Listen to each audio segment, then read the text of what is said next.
Ah, yes, Gmail, the free email service from Google. You can access it on the web, or you could use a regular old desktop mail client and access it by POP3 or IMAP. It's a great service. They give you up to 6 GB worth of space for your email pretty much for free. And that's cool. Now, if you already have an email address, you may not want to switch to Gmail, but if you're in between, then you might want to give it a shot. And since it's free, well, really, what do you got to lose at this point? I have a Gmail address. I needed one to sign up for a few Google services. I do use my Gmail address, but not really as my primary email address, which is chris@pirillo.com.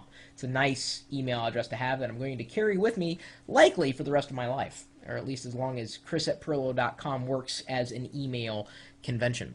So, over time, Google has added more capacity and more services in Gmail, and tonight they are adding something called Gmail Labs. So if you log into your Gmail account, or if you sign up for your Gmail account, you will see a new option that says New Gmail Labs. And this is a tab that sits in your settings and will allow you to add, well, I don't know what to call them exactly, like plugins, add-ons, Gmail widgets. They're essentially JavaScript hooks that enhance the Gmail experience. You can turn them on or turn them off. And the idea is they're trying to make Gmail better for everybody. So they're going to slowly roll these out and see which of the ones that they roll out are more popular, and then roll those out for everybody as full-on features within Gmail itself. So you have an opportunity to shape Gmail. I think Gmail, as far as web-based clients, web-based email is concerned, I think it's pretty much the fastest one out there. I've never really liked the interface, though.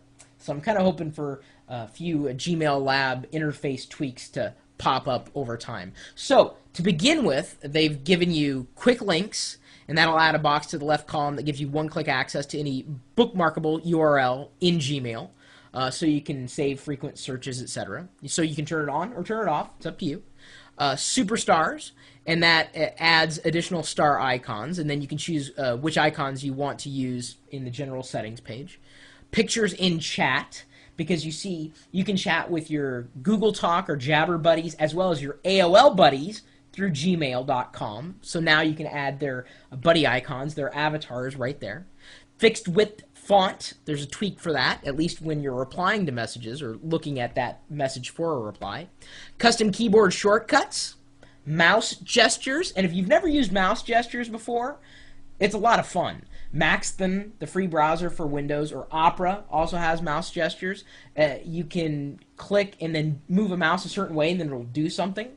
So if you've never gotten into them, well, now there's mouse gestures for Gmail, so long as you enable that little haxie.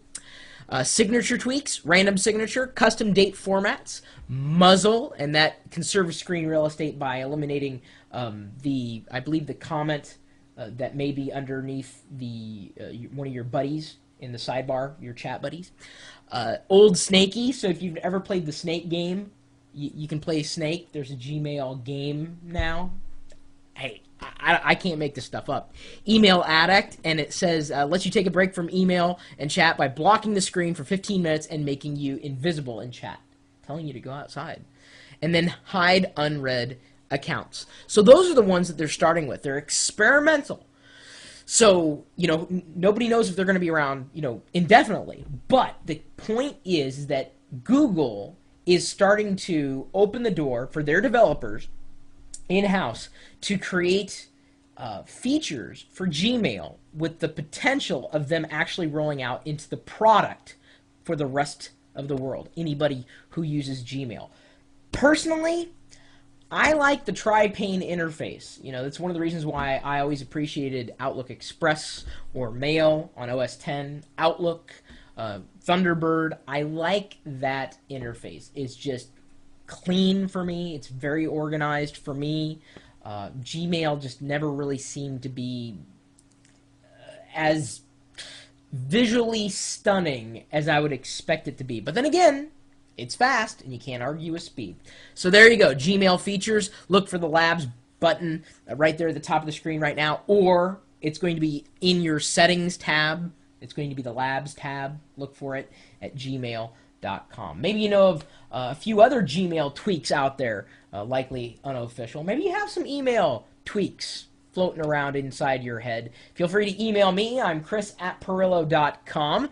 And you can also find me hanging out with these people here in the chat room. And every once in a while, I'll turn to the chat room, and they'll think that I'm not paying attention, when in fact I actually am. And then I respond saying I'm paying attention. It kind of freaks them out a little bit. But they're typically talking tech 24 hours a day in conjunction with this live video feed that's going out over the internet right now.